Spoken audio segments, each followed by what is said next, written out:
Greetings. तो आज अभी है कोई अभी इस वक्त क्या सोच रहा है। ठीक है, दो ऑब्जेक्ट लिए हमने, ये है टैरो और ये है मून मैजिक ओरेकल। ठीक है, तो कथा रीडिंग की शुरुआत देखते हैं क्या आती है। Reading and what do we see and the thing and get from this kind of stuff. Okay, तो चलो कहते हैं कार्ड्स की shuffling and here we go. दो और डेक हमने मंगाए हैं, आज या कल वो आ जाएंगे, then you will get it unveiled within. ठीक है, ये आ गए चार और दो और निकालते हैं। ठीक है, तो कोई अभी इस वक्त क्या सोच रहा है। ठीक है, ये फर्स्ट एंड सेकंड। तो चलो 6 कार्ड आ गए हमारे पास। जनरली हम 4 ही लेते हैं, लेकिन आज हमने 6 लिए हैं, तो देखते हैं क्या आता है रीडिंग। Okay, let's go. पहला जो कार्ड है, as you can see, okay, time relationship यहाँ पे आ चुकी हैं, जो कि है I have a balance relationship with time, I use time well. Moon god many, ठीक है, मणि भी हो सकता है। तो क्या इसका मतलब, देखो बैलेंस रिलेशनशिप करना समय के साथ, या फिर जैसे कहते हैं ना कि भाई कोई रिश्ता जो होता है, या फिर जैसे हम बेहतर रिश्ता कहते हैं, वो समय के साथ बेहतर हो जाता है। लेकिन कुछ लोग आपने देखे होंगे या फिर कुछ स्टोरीज अपनी सुनी होंगी कि जैसे जैसे समय बीतता गया वैसे वैसे इनकी रिलेशनशिप तबाह होती गई। ये क्या है, देखो समय जो है वो चीज़ों को हील भी करता है, लेकिन फिर आप किस समय में उलझे हुए हो। मान लो कि कोई अपने भूतकाल में ही उलझा हुआ है, तो ना तो वो पर्सन अपना वर्तमान काल जी पाएगा, ना ही भविष्य काल जी पाएगा। ठीक है, तो यहाँ पे क्या है, बैलेंस रिलेशनशिप, मतलब कि भाई ठीक है, हर पर्सन में कमियां होती हैं, ऐसा कोई पर्सन आपको नहीं मिलेगा जिसमें कमियां नहीं होती, लेकिन दूसरे व्यक्ति की कमियों को उसके साथ एक्सेप्ट करना और उसको ये नहीं जताना कि भाई आई एक्सेप्ट योर वीकनेस, तो इसलिए मैं बहुत ही पावरफुल, ऐसा बिल्कुल नहीं है, क्योंकि उसमें भी कमियां होती है। तो ये जब होता है, इसका मतलब कि भाई दूसरे व्यक्ति को अंडरस्टैंड करके लेना, अगर ये बात और जज्बात दोनों में है तो चीज़ें काफ़ी हद तक सही होने वाली है। ये कहीं ना कहीं उनके दिल में चल रहा है। नेक्स्ट कार्ड है, as you can see, this is micro moon, I let go of the anxieties of others. तो यहाँ पे जो इश्यूज है रिगार्डिंग एंग्जाइटी मतलब क्या कि मानो कोई मेरे बारे में क्या सोचेगा, अगर अचानक से कुछ हो गया तो क्या हो जाएगा, अगर मुझे किसी ने डांटा या फिर मेरे पास पैसे नहीं हुए, तो ये चीज़ें जो होती है जो मन में आती है और नकारात्मक वलय तैयार करती है। ठीक है, तो नकारात्मक वलय तैयार होता है तो नकारात्मक चीज़ें होने लगती है। तो ये हमारी सोच का परिणाम होता है, जैसा सोचोगे वही मिलता है। कि तो आई लेट गो ऑफ एंग्जाइटीज मतलब कि भाई ज़्यादा सोचना बंद कर दिया। यहाँ पे देखो क्या दिया है, माइक्रो मून। फुल मून जब होता है तो इंसान अपनी इच्छाएं स्पष्ट करता है। ये क्या है, माइक्रो मून, मतलब छोटी सी संभावनाओं को भी हम टाल देते कि मुझे संभावनाएं नहीं चाहिए, मुझे जिंदगी जीनी है। तो ये उस प्रकार से है, डू नॉट थिंक कि क्या होगा, क्या हो रहा है, उसे एक्सेप्ट करना है। ये कहीं ना कहीं स्ट्रेंथ से रिलेटेड है। I am courageous and powerful, तो ये इस पर्सन के दिमाग में कहीं ना कहीं चल रहा है, आपके भी दिमाग में शायद ऐसा चल रहा होगा कि भाई मैं अपने निर्णय खुद ले सकता हूँ। कई बार हम दूसरों की वजह से शांत बैठते हैं, चुप बैठते हैं, झुकते हैं। ये इस वजह से नहीं कि भाई वी आर अफ्रेड कि वो पर्सन क्या सोचेगा, ये नहीं, कि बल्कि ये कि हम उसकी रिस्पेक्ट करते हैं और हम उसे डिस्ट्रॉय नहीं करना चाहते हैं। और ये क्यों होता है, बिकॉज ऑफ करेजियस और पावरफुल हो, इसलिए आप ऐसा करें। That means you have the power, बस आपने अभी तक जताई नहीं है। नेक्स्ट कार्ड है, as you can see, this is the moon in the clouds, waxing question 2, I accept that here now is exactly where I am and that is a place of profound learning. आज आप जिस जगह पे हो, कई लोग इस जगह के ऊपर शंका उपस्थित करते हैं कि मैं जिस जगह पे हूँ क्या वो सही पल है, क्या वो गलत पल है, या फिर क्या मेरा यहाँ पे होना लाजमी होगा, या फिर मैं कहीं पे गलती कर रहा हूँ। तो ये चीज़ें जो हैं वो यहाँ पे बदल रही हैं। ये पर्सन एक्सेप्ट कर रहा है कि हाँ भाई ये मेरी जगह है। ये अगर आपके साथ ही कई बार कपल में होता है कि क्या कमी है मुझ में, तो सब कोई नहीं, कुछ कमी नहीं है। इंसान की जो थॉट है वही बदलती रहती है। Next card, as you can see, that is with this one, eclipse आ गया है काफ़ी दिनों बाद। I know myself deeply and find myself worthy. काफ़ी इंपॉर्टेंट बात कही गई है यहाँ पे। देखो एक्लिप्स के खुद के नज़ारे बहुत ही अनूठे होते हैं, एंड लोग कहाँ कहाँ से आते हैं एक्लिप्स देखने के लिए, क्या क्या सामग्री लेके आते हैं।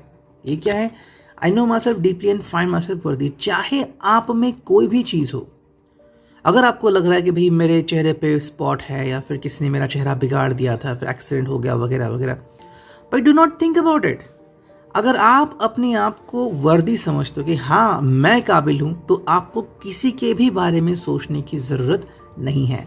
लेकिन ये जज्बा पहले आप में आना चाहिए, तो ही लोग आपकी रिस्पेक्ट करेंगे।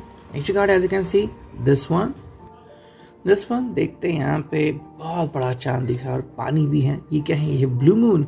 I enjoy the serendipity of life, the unexpected can be wonderful. जिंदगी जो दे रही है उस बहाव में जीना सीख गया हूँ।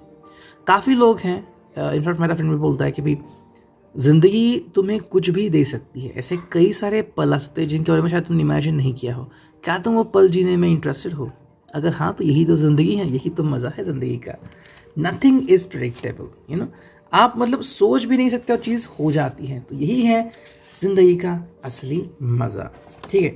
तो ये कहीं ना कहीं इनकी सोच हो सकती है जो कि हमने अभी देखी, या फिर ये जो कहा मैंने ये आपसे भी रिलेटेड हो सकता है, ठीक है। Now let's connect with another जो कि है टैरो। देखते हैं टैरो से हमें क्या रीडिंग मिलती है। कोई अभी इस वक्त क्या सोच रहा है, चलो देखते हैं क्या रीडिंग आती है। हियर वी गो, ठीक है। अब करते हैं एक दो बार और शफल और देखते हैं हमें रीडिंग क्या मिलती है, ठीक है। चलो हाँ, इतने सारे कार्ड्स आ गए, देखते हैं अब रीडिंग क्या है। ओके चलो, पहला जो कार्ड है ये आ गया है okay, 7 of wands. You can see Aries, Leo, Sag. 7 of wands आ गए यहाँ पे। तो कहीं ना कहीं दिलचस्प मूड भी इस पर्सन का हो सकता है, लेकिन थोड़ा सा डिसीटफुल भी हो सकता है। जिसमें मतलब खुद से ये पर्सन टकरा रहा है। खुद की क्या सोच है और खुद की क्या चाहत है, इसमें इसको फर्क नजर आ रहा है।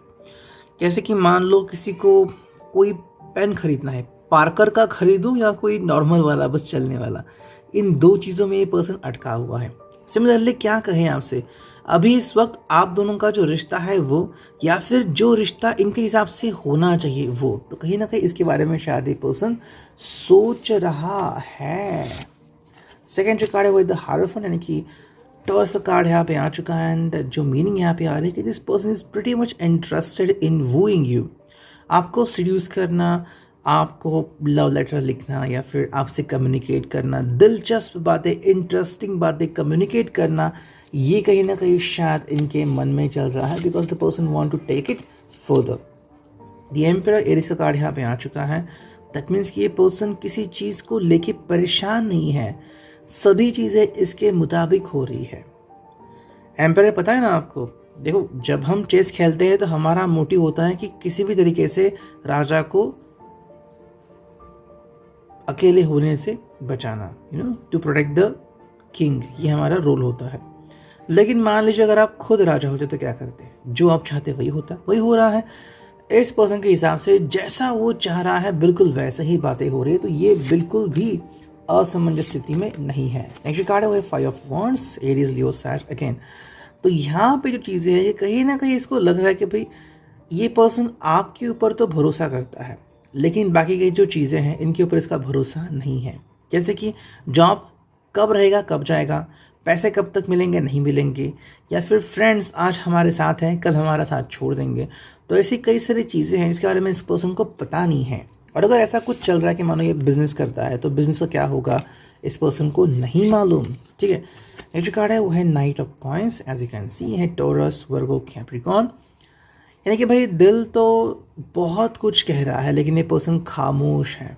ओके, आज खामोश मीनिंग आ रही है यहाँ पे, है ना। नाइट बहुत सक्रिय रहती है लेकिन यहाँ पे पता नहीं कि मुझे लग रहा है कि खामोश है ये पर्सन। लाइक बस आपको देख रहा है आप क्या कर रहे हो, क्या चल रहा है आपका, शायद फिर सोशल मीडिया के थ्रू आपसे कम्युनिकेट करना हो, बस देख रहे हैं कि क्या हो रहा है। आज अपने कोई पिक डाल दी, कोई वीडियो डाल दी कि हाँ भाई इनकी ज़िंदगी में ये बदलाव हो रहा है, लेकिन खुद कम्युनिकेट नहीं कर रहे हैं एक हिसाब से। Then we got the king of coins. यहाँ पे ये पर्सन जो है वो शायद प्रैक्टिकलिटी को लेके आगे बढ़ रहा है। प्रैक्टिकलिटी मतलब वही कि ज़िंदगी में सच में आपको क्या चाहिए था, क्या मिल रहा है, और सिमिलरली इनके बारे में मे भी आपका जो रिश्ता था वो अगर झूठ के बेसिस पे खड़ा हुआ था, इन्होंने आपको बस कोई झूठी बात बता दी और फिर सच में प्यार हो गया, तो ये दोनों चीज़ें अलग हैं। ओके, लेकिन फिर क्या, तो कहीं ना कहीं पर्सन जो है वो चाहता है कि आपका बेस पक्का हो जाए, आप इनको झूठा ना समझे, या फिर कि भाई इन्होंने मुझसे बस यूं ही बात कर दी, ऐसा ना समझे। ये अगर आप में सच में इंटरेस्टेड है बात करने के लिए तो आपको भी बिल्कुल वैसा ही फील होना चाहिए। यही शायद इनकी चाहत हो सकती है। Then you got 6 of Cups, Cancer, Scorpio, Pisces, and that's something कि भाई चाहत है इनकी, कुछ आपसे बात करने की कोशिश करना चाहते हैं, करेंगे या नहीं वो कह नहीं सकते, पहला भी जो कार्ड आ गया था नाइट ऑफ कॉइंस का, कि बस देख रहे हैं आपको, वही हो रहा है। रिश्ते में क्या बदलाव हो रहे हैं, मे भी मान लो आपका 2 महीने का रिश्ता है, 2 साल का है, अचानक से इन्होंने बातें करना छोड़ दिया है, डजंट मीन इन्होंने रिश्ता तोड़ दिया, बीच में बात करते हैं, कॉल करते हैं, हाँ ही करते हैं, दैट्स इट। तो कहीं ना कहीं टटल रहे कि भाई क्या एग्जैक्टली सोच है आपकी, क्या अभी आप रेडी हो इनके साथ आगे मूव ऑन करने के लिए, या फिर आपको थोड़ा समय खुद के लिए और चाहिए। एंड जो फिनाले 2 कार्ड हैं वो हैं death and king of wands. 3 king आ चुके हैं आज के रीडिंग में। डेथ यानी कि स्कॉर्पियो आ चुका है, then we got king of wands, Aries Leo Sag के लिए। तो भाई क्या पता चलता है यहाँ पे, ये पर्सन एक्चुअली किसी बदलाव की श्रृंखला में जुड़ा हुआ है। ओके, जैसे कुछ लोग होते हैं ना कि भाई कॉलेज में बहुत ही अलग दिखते हैं, स्कूल में अलग होते हैं, और फिर जैसे जॉब लगता है वो अलग होता है, और फिर अगर आप कुछ साल बाद मिलो कि भाई तू तो पूरा बदल गया। तो ये हो रहा है उनके साथ कि चेंजेस के थ्रू गुजर रहे हैं। ओके, मान लीजिए जब ये पास आउट हुए थे या फिर जब नया बिजनेस शुरू हुआ था, तब की उनकी थिंकिंग की लाइफ पार्टनर कैसा चाहिए, और आज की उनकी थिंकिंग चाहे फिर उम्र उनकी कितनी भी हो, वो बहुत अलग हो चुकी है।